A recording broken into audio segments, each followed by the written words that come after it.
ಎಲ್ಲರಿಗೂ ಶರಣು ಶರಣು ಶರಣಾರ್ಥಿ.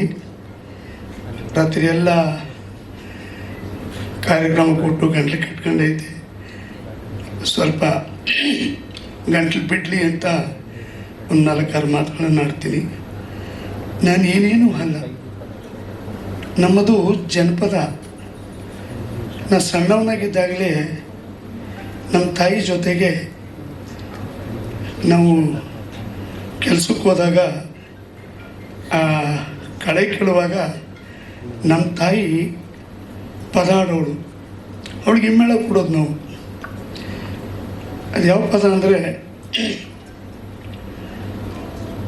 ಅಂದಾವರೆ ಕೆಂದಾವರೆ ಮತ್ತೆ ತಾವರೆ ಪುಷ್ಪ, ಚಂದಕ್ಕೆ ಮಾಲೆ ಬಿಲ್ಪತ್ರೆ, ಮಾದೇವ ನಿಮಗೆ ಚಂದಕ್ಕೆ ಮಾಲೆ ಬಿಲ್ಪತ್ರೆ, ತುಳಸಿ ದಳವ ಮಾದೇವನ ಪೂಜೆಗೆ ಬಂದು, ಮಾದೇವ ನಿಮ್ಮ ಸೋಜುಗಾದ ಸೂಜು ಮಲ್ಲಿಗೆ, ಮಾದೇವ ನಿಮ್ಮ ಮಂಡೆ ಮ್ಯಾಲೆ ದುಂಡು ಮಲ್ಲಿಗೆ.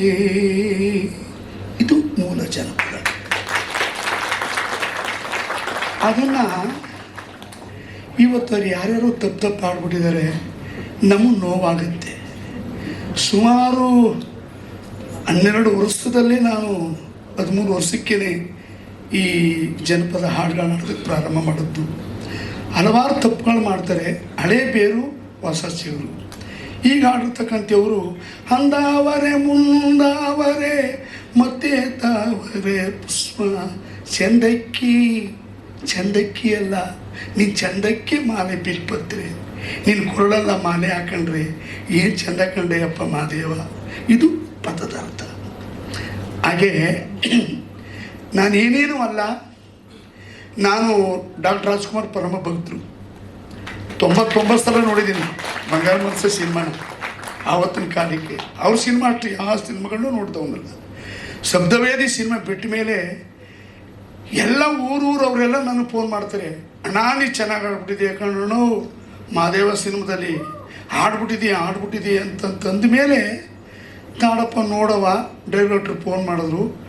ನಾನು ಎಲ್ಲರೂ ಕರ್ಕೊಂಡೋದು, ನಾನೇ ಆಡಿದ್ದೇನೆಪ್ಪ, ನಮ್ಮಿಷ್ಟು ಜನಗಳನ್ನು ಫ್ರೀ ಆಗಿಬಿಡಪ್ಪ, ಸಿನಿಮಾ ನೋಡ್ಬಿಡ್ತೀವಿ ಅಂದೆ ಮಳವಳ್ಳಿ ಮಹಾಲಕ್ಷ್ಮಿ ಥಿಯೇಟ್ರಲ್ಲಿ. ಅದೇನು ಆಗಲ್ಲಪ್ಪ, ದುಡ್ಡು ಕೊಟ್ಬಿಟ್ಟು ಹೋಗಿ ಅಂದ. ಹೋದ್ರು ಹೋಗ್ಕೊಳ್ಳಿ, 15 ಜನಗಳಿಗೂ ಟಿಕೆಟ್ ತಗೊಂಡು ಹೋಗಿ ಸಿನಿಮಾ ನೋಡಿಸ್ದೆ ಬದೇ.